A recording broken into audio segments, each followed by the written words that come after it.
I'm Brian Burton, and I got next.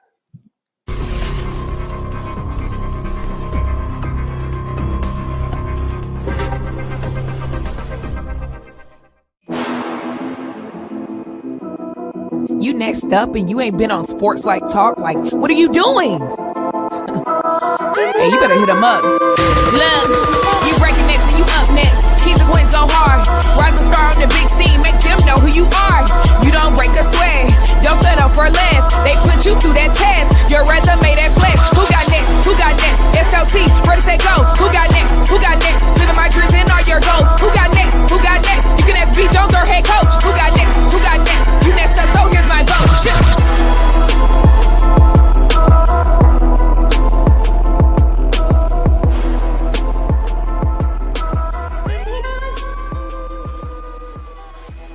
Whoa. SLT Nation, welcome back to another fire episode of Sports Life Talks. You Got Next, a platform that gives exposure to the voices of tomorrow, amazing human beings doing phenomenal things and accomplishing big dreams is what we are all about, ladies and gentlemen. Hey, 2022 is here. We in episode 9 and the shows just keep getting better. We thicker than peanut butter, ladies and gentlemen. Now, this is a special episode because I want to say, Kevin, I'm not 100% sure, but this may be our first nomination episode of season 2. Am I correct, Kevin? You know what, B. Jones? You're correct. I think this is our first nomination. So Kevin and I, at the end of season 1, we started the nomination challenge, and we had on Coach Jason Burton. If you go back and watch season 1, and guess what? It's a family affair. That's right. We got part 2 of the Burton brothers on the show. I want to introduce you guys to basketball coach. This dude is a basketball guru. He's an entrepreneur. He's got his own businesses. The dude's hands in so many different pots. This story is going to be crazy. I want to introduce y'all to Brian Burton. How you doing, Coach B? I'm well. I had to look around for who that you were talking about on the interview for a minute, but I'm excited to be here. I haven't seen an intro quite like that one, so I want to definitely salute you guys on that. And I was able to watch the episode my brother was on, and it was thoroughly impressive just to see how you guys have put it together and see the Black excellence up close and personal. So however I can support, I'm all in. I love what you guys are doing. Coach, how am I going to be able to make it 35 minutes with tears in my eyes like that? You're gassing me too hard right now, Coach. You're gassing me up right now. As Kanye would say, you can't quote everything Kanye would say, but as Kanye would say, you got to give people the flowers where they can still smell them. Hey, I'm a Kanye fan, Coach. And if you don't know who I am, welcome to the show. I am your host, the mouth of the South, B. Jones, the Louisiana Mr. Yeet himself. I'm rocking alongside of my co-host, my brother in crime, my brother from another mother, the head coach, KT. How you doing, Kev? B. Jones, man, I'm feeling blessed today, man. Coach Burton came on. He gave us some words of wisdom just then, and stuff like that go through our head. So let's do this. I know, Kevin. Now I want you to notice something, because I know the fans out there who rocking with us this year. We've had a couple of coaches on already, and I have not disrespected your title yet. And I want you to know, I want to make sure that I go on record to say I have maintained your head coach title, and I haven't stripped you of it one time yet.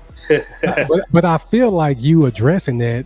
You want to do it, so just absolutely. It's at the tip of my tongue every episode, but I say, you know what, 2022 means prosperity. We on the bigger things, we on the bigger wave, the bigger stage, bigger platform. So we got to be respectful, man. I'm showing you nothing but love this year, man. Hey, well, check this out, Sports Life Talk. If this is your first time checking this out, thank you so much. You're gonna hear me say thank you about 40 more times, because I'm from Louisiana. That's just the way I am. Yes, ma'am. No, ma'am.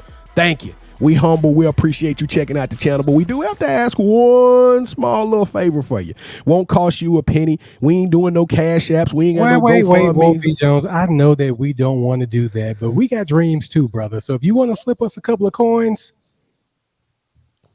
we'll you know what, Kevin? A closed mouth don't get fed, but right now I need something different, Kevin. Okay, I need support because we're trying to break the YouTube algorithm. We're trying to bust in on the scene, and we're trying to keep giving y'all these stories of successful Black excellence and the successful coaches and entrepreneurs and actors and content creators and athletes who are doing amazing things.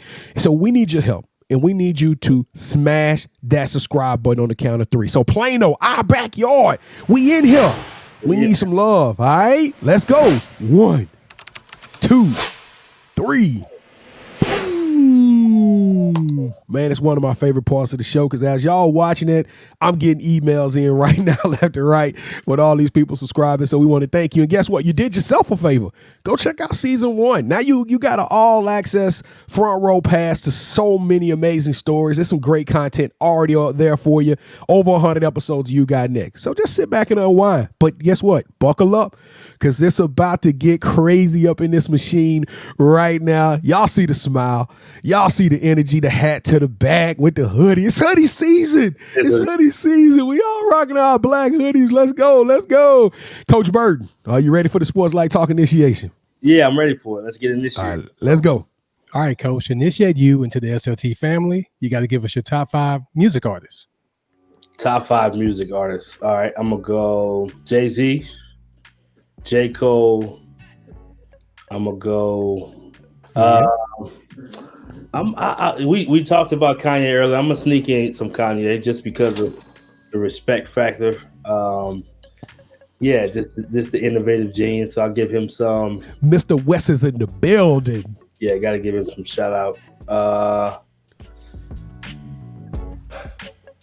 I heard my brother say this, so I'm gonna give a little shout out. I don't know if I would just say artist, if I would just say this particular album. That old church basement, so I go elevation worship / Hey, I was singing Gyra this morning, man. Hey, you know that your brother and me clicked on that because I love some Maverick City, man. I love some Maverick City. It's an everyday album in our house, so yeah, I gotta give that one its love. We're gonna go wild card. I'm just gonna go Dame Lillard just because he's probably the best rapper. Dame Dollar, best hooper that's a rapper. So I'm gonna go Dame Dollar for the last one just cause. I like that one. I'm gonna get that one. All right. Speaking of that, have you heard? That mean my Cash App? Is that what that means when y'all do that? That means money. That means straight cash, homie. Straight cash, homie. We like that one. I like it. Speaking of an athlete that's rapping, a hooper, have y'all heard that Mikal Bridges song? I haven't heard it. I think I heard like a little 60-second clip of it on IG, Kev. It was okay, but it was that new stuff. And I ain't trying to knock you millennials or whatever the new Gen Zers or whatever. I ain't trying to knock y'all, but y'all music just different. They music just different. It's different, and it's just different. And just in case we get him on the show, hey, it was fire.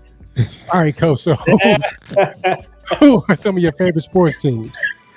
Well, we talked about my brother. I won't overdo it, but I'll give his team. They're 11-0. About number 1 or number 2 in the country because the number 1 team lost. So they should be number 1 or number 2 this upcoming week. So I got to put the Commerce Lions at the top. Shout out, Coach Burton.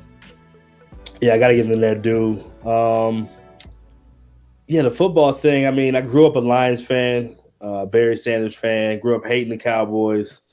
I've grown to support the Cowboys now. I don't live in Texas anymore like I used to. Hardly home, but always repping. But I still root for the Cowboys. I can't say I'm a Cowboys fan, but I'm definitely happy when they win. I'm showing love when I can, but I'm not sad when they lose. I'm not like one of those people that my world's ended. So I support the Cowboys. In college basketball, I just really love supporting coaches, to be honest. It's hard to pick teams as much as it used to be sometimes with a lot of sports because people are changing, players are changing, coaches are changing. But I got to give shout out to the Baylor Bears, who are Texas guys and won a national championship. Those are some close friends of mine. North Texas has done great things. I work with that staff. They're right there by the crib. So I give some local love. But yeah, I just like rooting for friends of mine that are coaches that are in that game. And then volleyball-wise, wherever my wife is coaching is my favorite team. Great answer. Excellent answer. All right. So who is your favorite superhero and why? I'm going to keep it simple. I think Superman is just a simple way to go. Like I love the concept of Superman being one person prior to the phone booth and one person after. Because I think all of us have that in us. Yes. We just all want to be able to rip our shirt open and show the S on our chest. So I think that concept of just being able to go to the phone booth, get in that zone, come out, and you're a whole different beast. I think I can relate to that from being an athlete, from being a coach, now being a father and husband and, doing the different things business-wise. I think I can relate to that one the most, so I'd have to say Superman. because he can also fly and he has a swaggy little cape too. So you gotta rep that. K-Swag now, Coach B. Because then you can flip it. You know what I mean?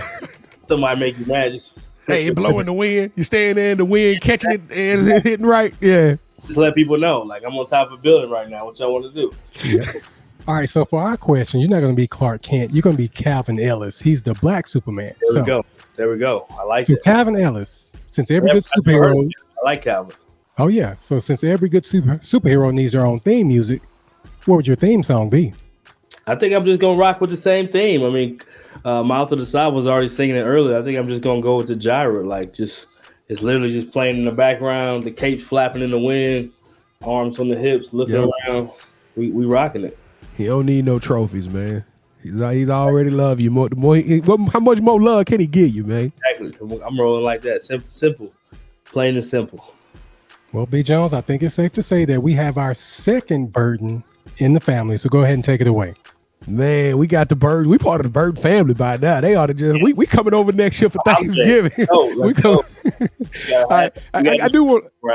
I want to ask you one question, because this is something as a kid I always thought. I never even uttered it as an adult. But if we were to change places with Emmitt Smith and Barry Sanders, if they were to swap spots, would Barry Sanders be the greatest running back of all time? I think you know the answer, and I just love the fact you even asked it, because then we could actually talk about how he would have been. Yeah. So, the whole knock the whole time with Barry was always he had to do it all with no help. No help. Offensive line, so-so, quarterback, other offensive weapons, defense, didn't really have a whole lot to work with. Teams weren't great. It almost felt like Iverson in a sense. And you got to the finals, and that's as much as you could do. So I think hands down, if you give him a Michael Irvin and a Troy Aikman and that, and a Nate Newton, the Great Wall. Just say that. Oh my God, it's a whole different. Barry Sanders in a whole different category than I think Barry Sanders would have. I'm not even knocking Emmitt Smith, because Emmitt Smith deserves all of his flowers as well.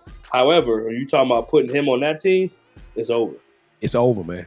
It would be over. And the record would not be touched if Barry Sanders. Nothing. Kevin, we talk about 2,500 yard rushing seasons, man. I mean, if we go back and look at it too, the way he was doing it, the ankle breaking he was doing in football, you don't even see that anymore. You don't. Not at that position. Nah. Not at that position. All right, Coach. Well, let's take this thing back to the beginning. Coach Burton, we call him Jason.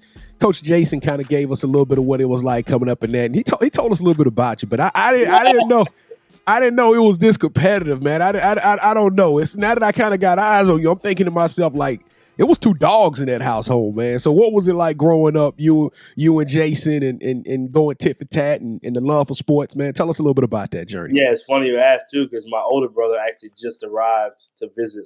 I live in Loveland, Colorado, northern Colorado now, and he came to visit from Austin. And my oldest brother is 6'8", so he set the tone for everything in the household, as you can imagine. It's kind of like Denzel. I think he said it on American Gangster. Basically, whatever he did, his family was going to follow. Yeah. So my brother played basketball, so we played, and he made it cool. We all looked up to him. I got to play with him when I was young growing up.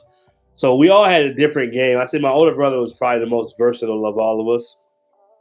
He was kind of the stretch four-man or hybrid four that could play some inside, but had the ball handling skills and had the passing skills and the shooting skills. So he was kind of ahead of his time, probably would have thrived even more in this day and time of how they play than back then. And the thinking for coaches was more in the box. But he was a really successful player, played Division I, still has high school records at his high school. And I got to play with him my first year, his last year at a D2 in Austin, St. Edwards. So that was great. And then kind of going backwards growing up. So my brother was a versatile one. I was definitely selfishly, I would say I probably won the most. I feel like that's something I took a lot of pride in, along with I was definitely a pass first guy. So I was more Steve Nash, Rondo than anything, Jason Kidd, Dallas, if you will. So, and then my younger brother, him being the youngest and getting beat up the most, he probably was the most competitive. Sometimes to a fault, but he learned how to channel that right. Now he's doing that. He's 11-0, right? He's learned how to do it right. but he was the scorer. He had the scoring mentality. He wanted to go get buckets. And later in his career, he had to evolve.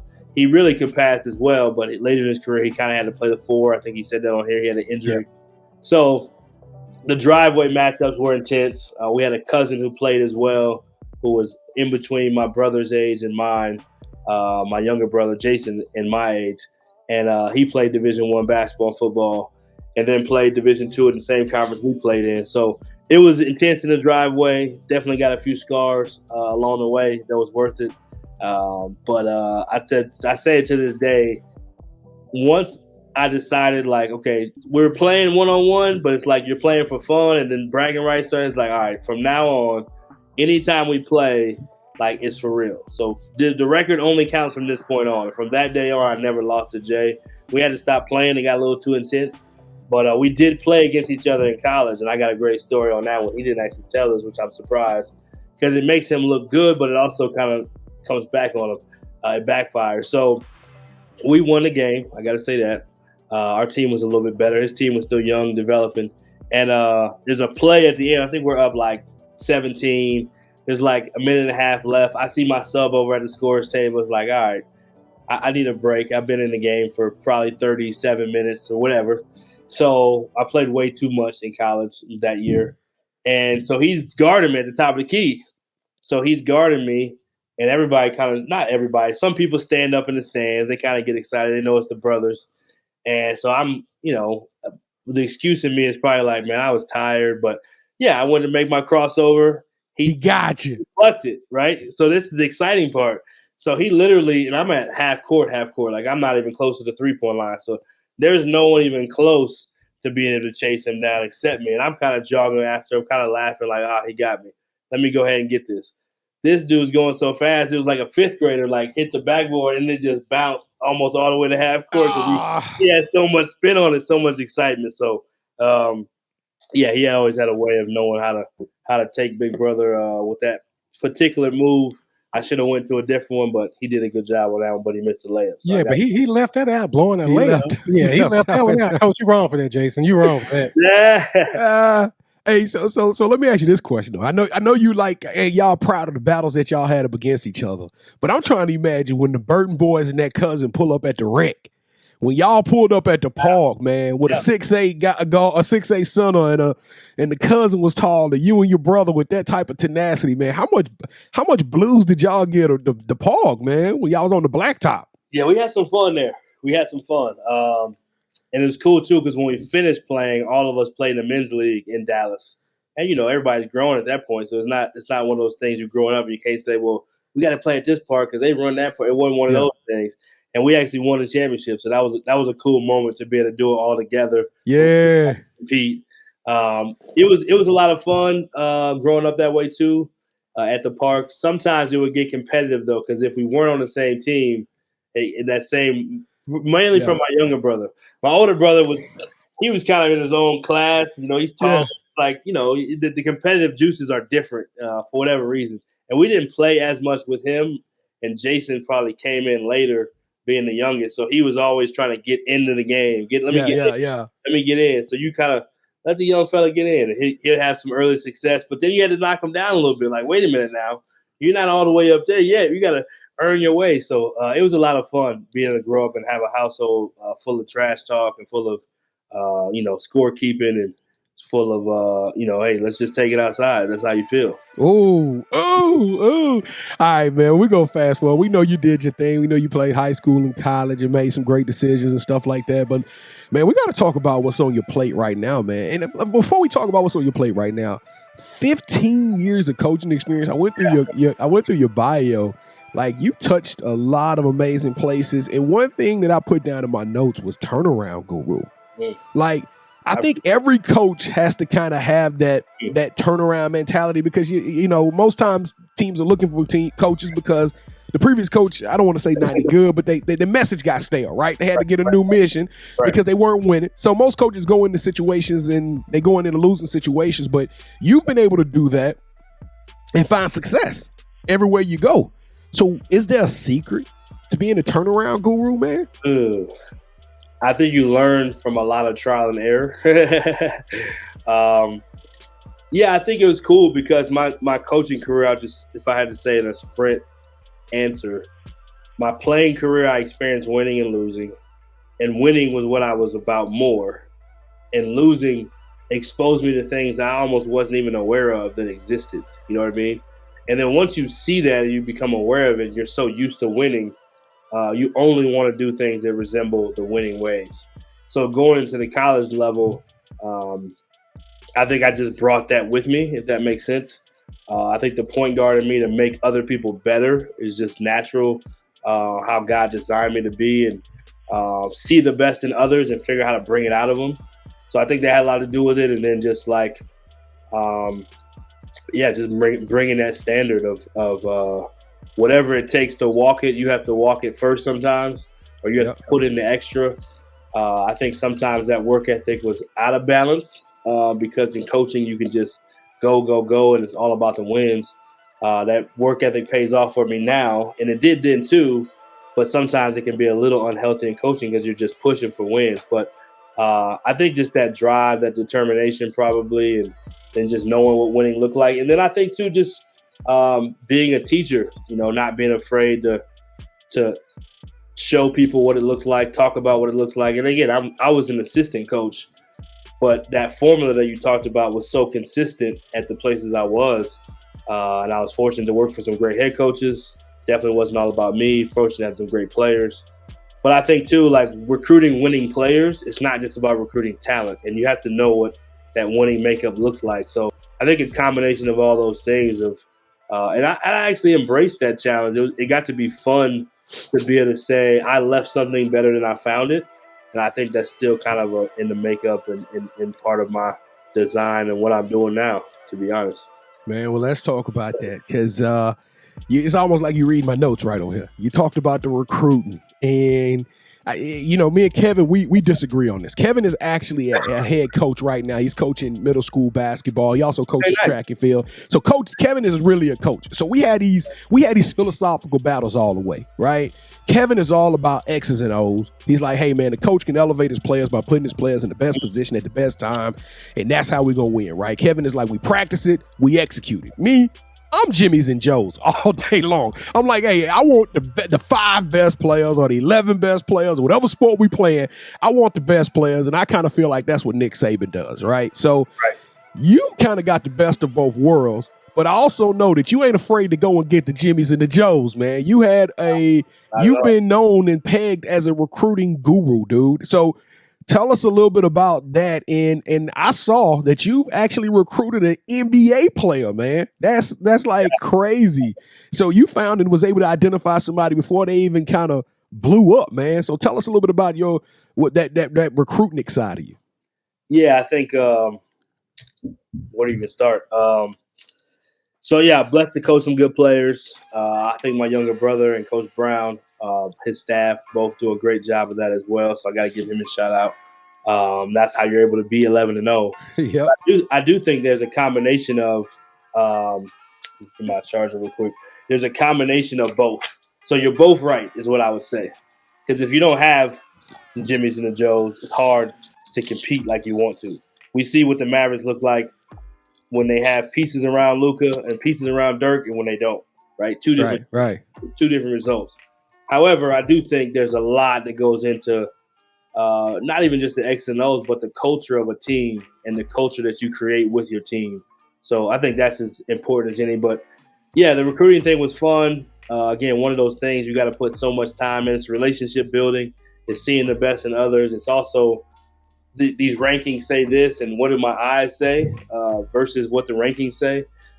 And sometimes I think, and maybe again it goes back to the point guard of me, just seeing something in somebody else. There's a challenge competitively that I think I can bring it out of this guy. So I think all coaches kind of take a little bit of pride in that if you're into the development part. But development, connecting to people, relationships, helping people get where they want to go, those things are always, again, things that are just kind of in me. Yeah, I coach a lot of good ones, a lot of all-conference players. I've coached now multiple NBA players. I've been very fortunate. Wow. To recruit. You know what, Coach? It's funny you mentioned those recruiting rankings because I was one of the biggest people that went 247 and really, I'm gonna take it back. I was really with like Scout.com and when Rivals was real big. Like I'm talking about like 2003 to 2005. I used to be one of those guys. I was buying the magazines, looking at the top 100 recruits and stuff like that. And I think we ruined it a little bit. I think we ruined it a little bit because we these kids be top 100 and it's based off of local competition. Like we're not really seeing them against the best of the best, and then all of a sudden they go to this Division I program and they not who we thought they were, and then we calling them a bust. I think the recruiting rank is kind of, it's a little bit of faux pas in my opinion. Yeah, they've gotten better. I'd say twofold. They've gotten better at it because now with the exclusive Nike circuit, the exclusive Adidas circuit, the high school teams playing on such national schedules, they've changed. That's true. Changed the game now because I think they did realize it was flawed. So I think you're right. So they've updated the model.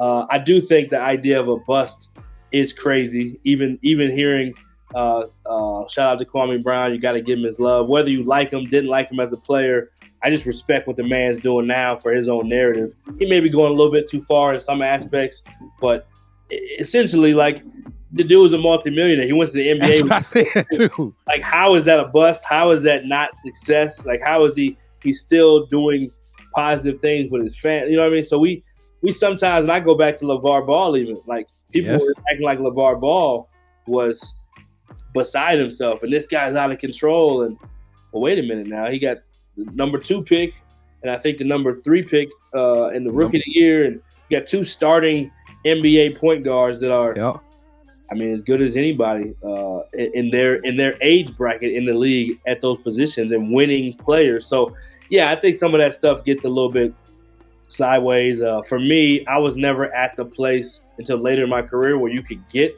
the highest rated guys. Yeah. And even then, you could get the highest rated guys for your conference, but still you had to do some evaluating. 2 guys I think that were cool stories. One, I recruited at junior college and knew that he had the NBA size and athleticism for he just had to get all the rest of the stuff over here straightened out. He hadn't won much in his career. He'd just been a talented guy. Right. That was kind of the sales pitch. And to his credit, I mean, I only coached him 1 year, recruited him another year, and then I left.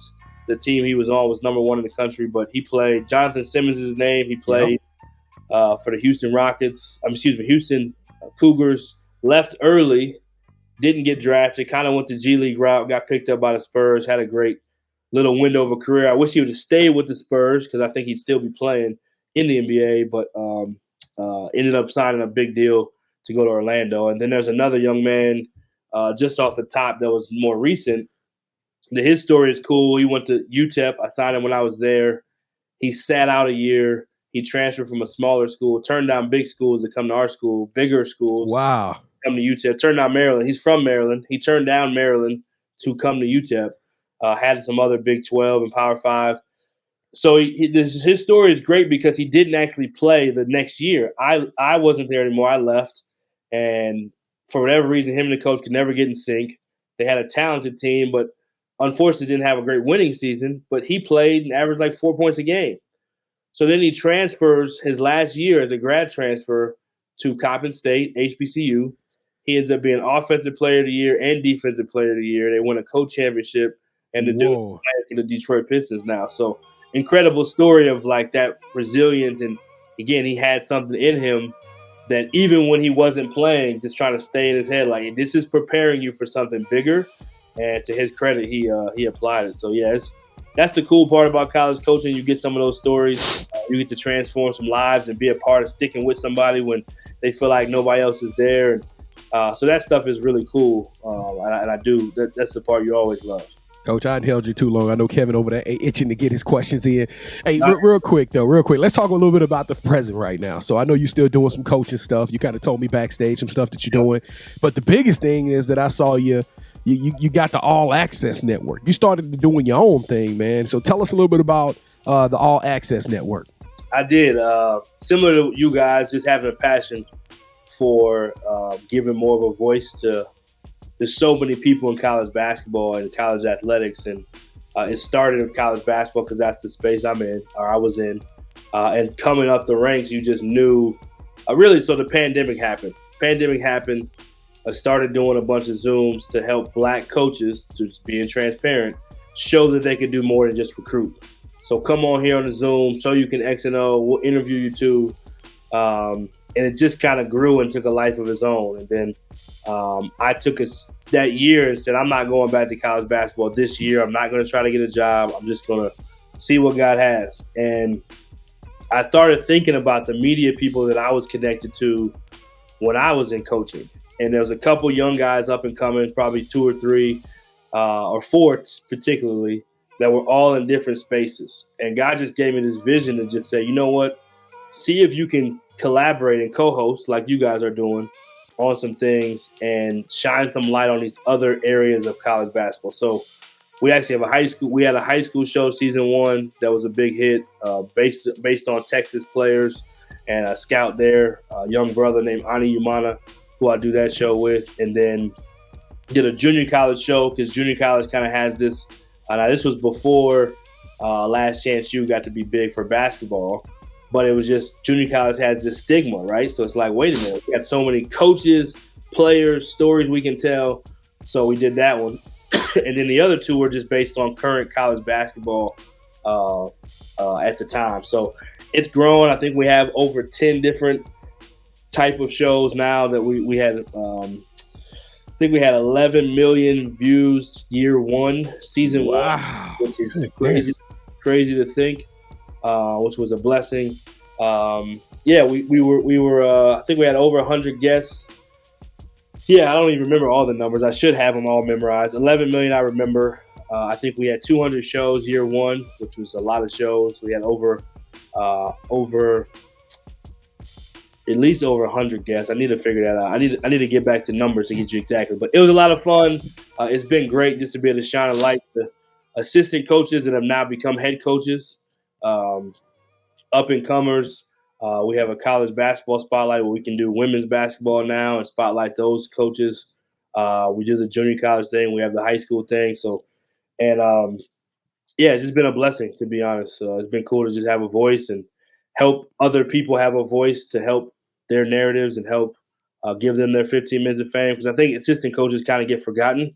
Head coaches always get the mic, and assistant coaches, it's hard for them to control their narrative for their career. It's hard for them to say, I did a good job. So when they come on, like what you guys are doing, it's easy to kind of set the table, make it about their team, but still highlight them without them having to promote it and look like they're self-promoting. So, that was kind of the idea behind it, is just let's shine more light. There's so many stars in this thing. Let's just ESPN at a lower level, kind of like you said, and not lower level, but just at a level that doesn't get all the people up here, they're getting their shine already.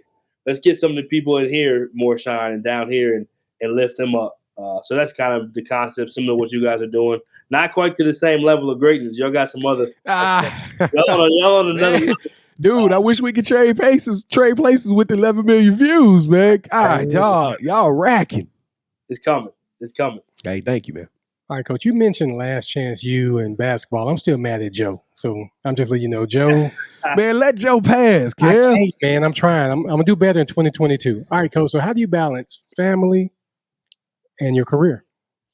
A lot harder to do in college basketball, to be honest. And I commend the guys like my brother who are so intentional about it, because it is hard. When you're a head coach, it's a little bit easier because you do get to side practice time, and when you get to go, you have a staff that works with you, so you get to delegate. Part of why I got out of college coaching was to be able to balance more, to be honest, to be able to be involved with my girls every day. I have 3 daughters, 4. Janiyah is 4, Capri is 2, and Kobe is almost 11 months. So, yeah, we full court press over here. It's going down. And then my wife's a coach as well. She's been a head coach, same conference as my brother. She was a head volleyball coach at 2 different Division II institutions. So I think the vision for us was to do something together, and I think we thought that was going to be a college. But God kind of evolved that message and evolved that vision to be impacting more lives, from coaches to players to parents.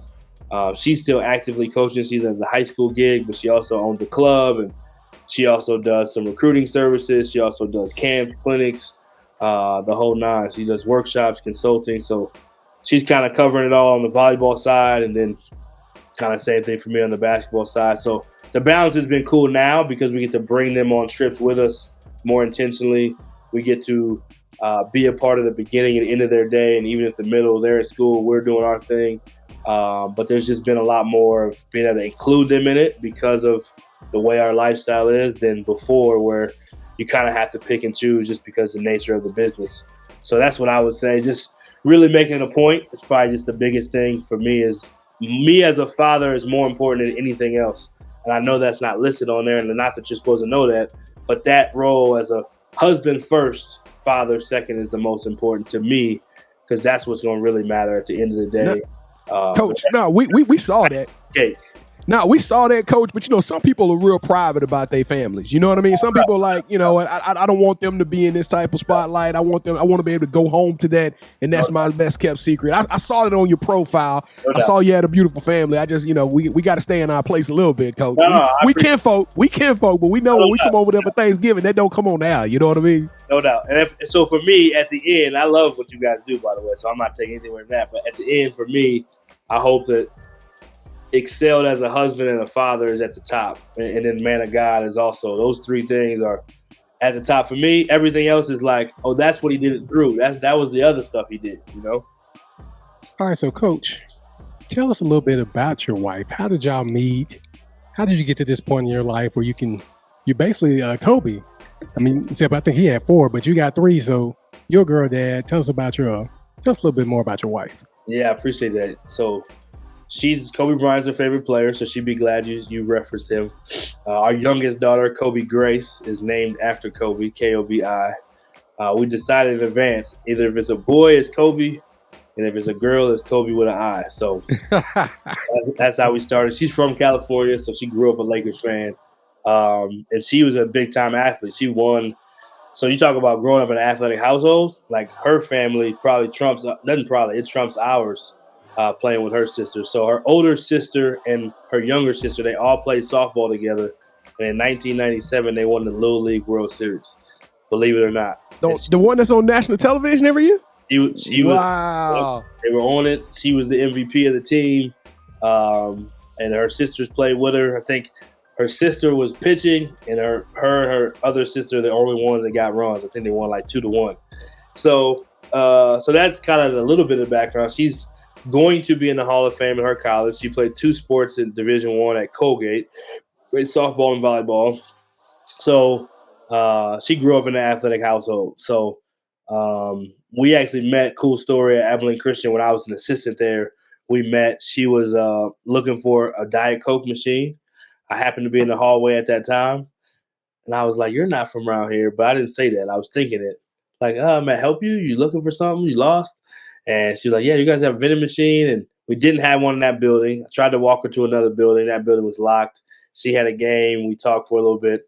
So I ended up putting a Diet Pepsi under her chair and said to one of the managers, like, hey, you make sure Coach gets that. I stuck around after the game. After the game, she needs to fax a food order. So I gave her my card. We emailed. We dated a little bit at first, became friends. And then she left and went to Kansas. I left and went somewhere coaching, circled back around, and then she came back to that same school as a head coach, and then we ended up being able to take. So for my proposal, I actually got a Diet Coke. One of her players gave me this tip, but I went to ordercoke.com or something, or you can customize. So I customized a Diet Coke bottle and said, "Will you marry me?" on it. Oh, that's fire! I proposed, like, it was around Christmas that year. I said, hey, this is a Diet Coke. I never got you, So we had the shirts to match, the whole nine. So yeah, it was a good time. Oh, Kevin, that question turned out better than I thought, man. You ain't ever lied, man. A Diet Coke love story. We need to get somebody to make a book out there. We need to get some commercials going. I'm trying to tell you. I know what Coca-Cola hear about that one. They go eat that one up. We need that. We need to work on that. We definitely gonna tag them. So B Jones, I think it's that time, man. All right, Coach Burton, the middle Burton, I guess, Coach Brian Burton. Welcome to the championship rounds. This is the part of the show where Kevin and I, we become sibling rivalries. You know all about sibling rivalries, but guess what? You are now calling on the shots. Have you ever played Would You Rather before, sir? Yes. All right, so the rules are very simple. This is the You Got Next version. Kevin and I will both present an option to you. You select whichever option it means the most to you, it hits home with you. And when you do that, that host will gain a point. The first host to get 2 points, or the best out of 3, will win this game's episode of Championship Rounds. And we gave you some juicy ones today, Coach. So these are going to be kind of crazy. You're going to have to kind of make some tough decisions. But did you have any questions before we get started?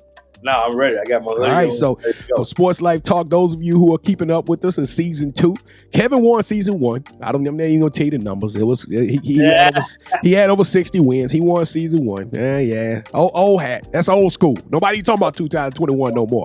All right, now but 2022, Kevin is up 5 games to 3.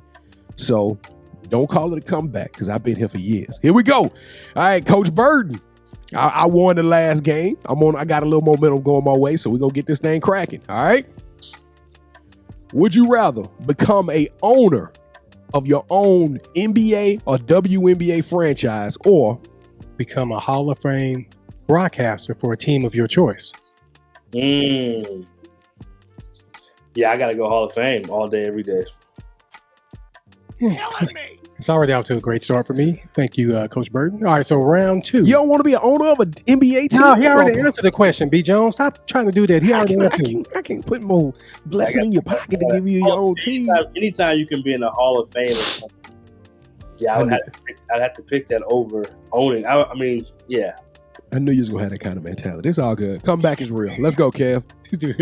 Would you rather be forced to listen to the same 10 songs on repeat for the rest of your life, or forced to watch the same 5 movies on repeat for the rest of your life?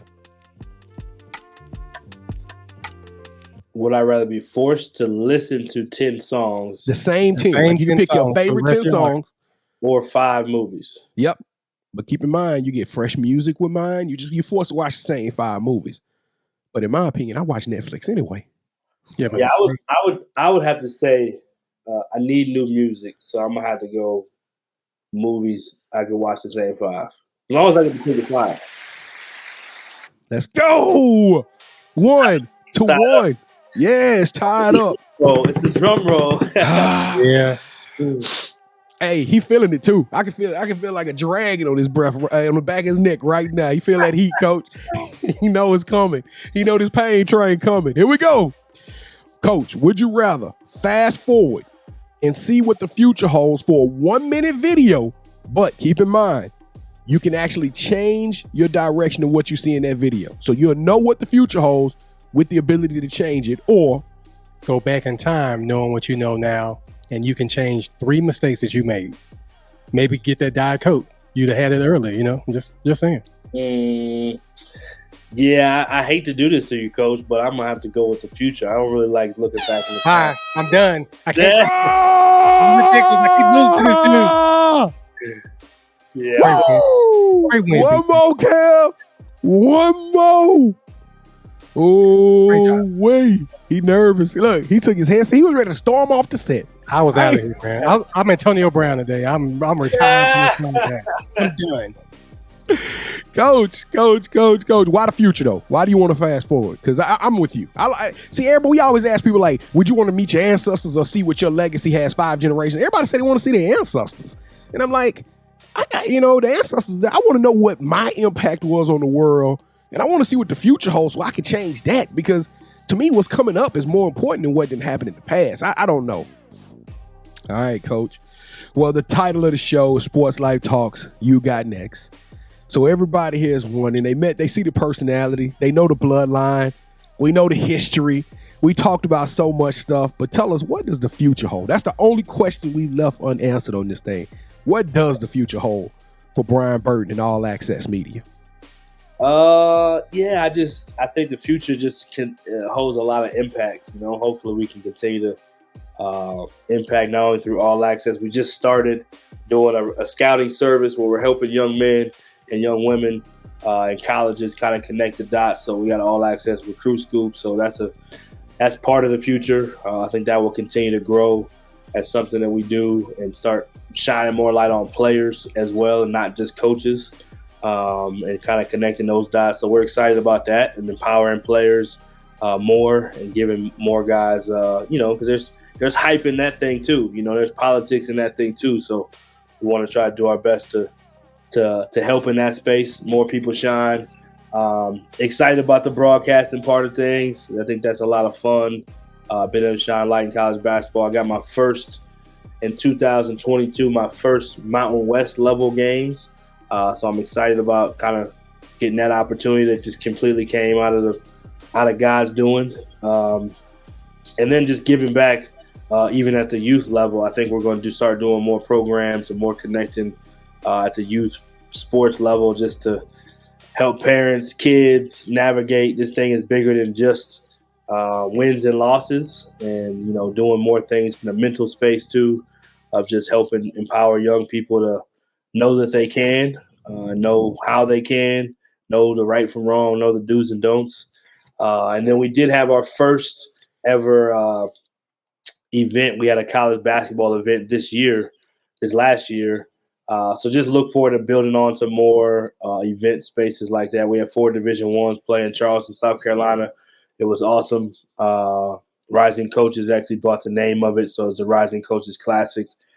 So, yeah, just impacting the game as much as we can, impacting lives through sports, and hopefully glorifying God as we do it and having fun with our family with that too. So you might see more of me and my wife doing some stuff together. We've been working on some stuff, so she wants to start telling the story a little more. So I love that story too, man. Yeah, she wants to start getting out. So we lived for my last 3 years of coaching. I'll give you this before I leave. We lived in 7 different combined cities and then long distance 3 times. Wow. So yeah, we have quite a story. We've made it through, and on the other side, and still super happily married, super deeply connected to each other, and but it's not easy. You know what I mean? Nah. So we definitely want to be just keep giving hope to people to be their best selves. I think that's the biggest thing. There was one thing I'd say was next for me more than anything. Keep giving people hope to be their best selves, to think outside the box, to do what you guys are doing that maybe you didn't think you would be doing, and maybe you did go to communications for school, and maybe you thought, but you're doing it. And it's only going to keep going. And sometimes we put these limits on our brain and our mind, and we think the world has to give us permission to do things. And really, it's just about going and taking the permission from within you and then letting the world respond to you. And the next thing you know, the world's like, yo, he's doing it. Oh, I always knew he had it in him. Yeah. Like, oh, did you really? So, yeah, sometimes we look for that cosign. You don't need a cosign. Just go make it happen. Well, Coach, you and your wife have definitely given us a brand new definition to have a Coke and a smile. No doubt. I appreciate that. That's why I like Diet Dr. Pepper better. All right, Coach. So besides Instagram and Twitter, where you mentioned that the handles are the same, they can see that on the screen. Yes. Where else can people find you on social media? Yeah, so those 2 handles for myself, All Access on Instagram is All Access _network. On Twitter is All Access _net. And yeah, then just finding me. If you can't find the others, just find me pretty easily, or just hit that Google, and hopefully there's a couple other people with my name, but if you put basketball, it kind of separates it a little bit. So yeah, reach out anytime, email, DM, whatever I can do to support, I'm all in. And you did a lot of name dropping on this show, but do you have any shout outs? Shout outs, I shout out mom and dad. We've done a lot of shout outs to brothers.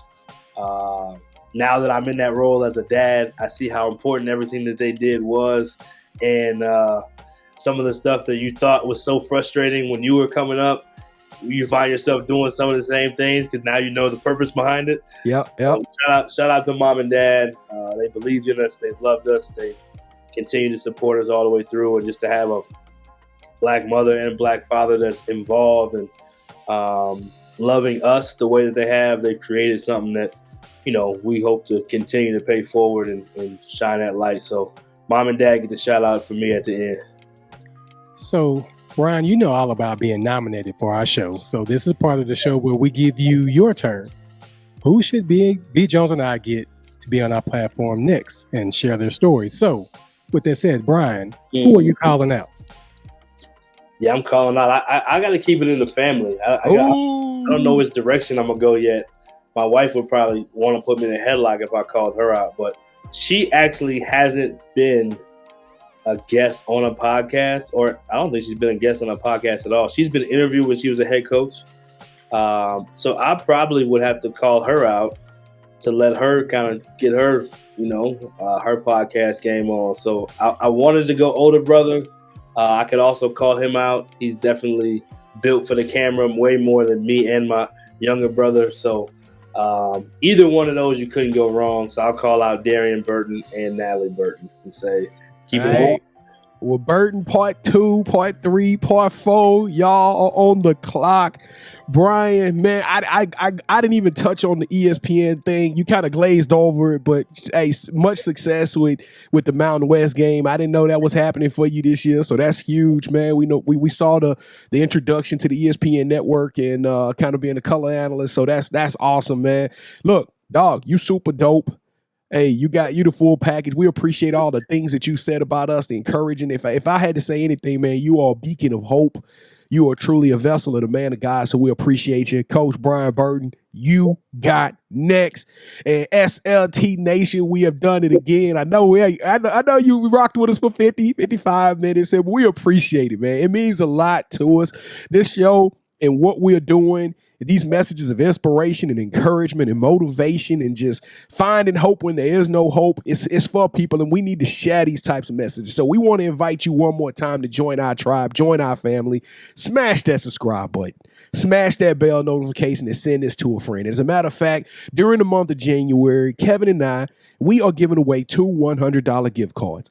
One of these can be yours. It's a raffle. It's a random draw. It's real easy to become a part of it. Send this episode to 2 different friends, like the episode, smash and subscribe, and then in the comments, leave the letters YEET. That spells yeet, and that will let me know that your name is entered into the contest. If you like B. Jones, I don't need your $100. Even though I'm giving my free money away, even though you don't want my free money. If you just say, hey man, anything else, you can get a free Sports Life Talk t-shirt. All you got to do is go to our IG page and tag in 5 friends on the most recent post. Just tag them in. We just want to share the love, share the growth. We want more people to become exposed to us, and we're going to send you your own very own Sports Life Talk t-shirt. That's it, simple. Go to IG at Sports Life Talk. Tag in 5 friends. And then if you say, hey, well, you know what? I just want to keep watching y'all and see what y'all got going. We got to prove more to you. Come hang out with us Wednesday nights at 8:00 p.m. Central Standard Time. We stream live on YouTube and Facebook. It's not just a normal sports show. It is not ESPN. It is not Fox Sports. It's not USA Today. It is Sports Life Talk. We talk about love, life, relationships, pop culture, sneakers, anything you can think of, man. It's a crazy, crazy show. We have a great time. So come be a part of it, man. And Kev, 5 to 4. It's getting a little tight in here. I can tell you fixing your neck a little bit different. You ain't pulled out the hallway lately. Your arm's feeling kind of free. You know why? Because you about to hand it over to me, sir. All right, Kev, but you the man, Kev. You brought all this, you made all this possible, man. So I'm gonna let you have the last words here, sir. This is one of the episodes where I experienced highs, I've experienced lows, but I had a great time. Coach, thank you so much for blessing us with your presence, with your words of encouragement. It really means a lot to us. And I probably never ever drink Diet Coke again. I'm just letting you know it's all about Diet Dr. Pepper over here on mine. You know what I'm saying? But thank you so much, Coach. Yeah, I don't drink it either if it makes you feel better. We're the same on that. Okay, Coach Brian Burton, you got next. Sports Life Talk Nation, we love y'all. Thank y'all for rocking with us again. Stay safe, be blessed, respect each other, and love one another, because together we are better. And keep dreaming big, ladies and gentlemen, because you never know. Your story may be the next one featured on Sports Life Talks. You got next. Yeet. See, what's crazy is I knew you had next, because you always working, you always grinding, you're in your bag because you're always working. Like, in due time, I knew you got next. Oh, you did it, huh? Crack the code. You got next, you smashing goals. You want next, you need exposure. Well, Sports Life Talk got the baddest show, like the baddest in the room. Podcast to tune into just for you to talk your shit. Talk your mushroom. You are what you eat and you should consume. Sports Life Talk from the late night to the afternoon, then rest repeat. Hit the like, leave a comment, or subscribe so you don't miss a beat. You got next. next is a small taste of a winning meal from a chef type of celebrity. What's up next is you, at least you better be. Yeah, you got next, yeah. I can feel it, you're a winner just like me. You got next, and what comes next? Tune in next time and you'll see. Cause if you got next, yeah, if you got next, if you got next, then you're just like me. If you got next, if you got next, yeah, if you got next, then you know where to be. I'm talking sports life, talking this. Yeah, yeah, yeah, yeah, yeah, yeah, yeah. Sports life, talking this.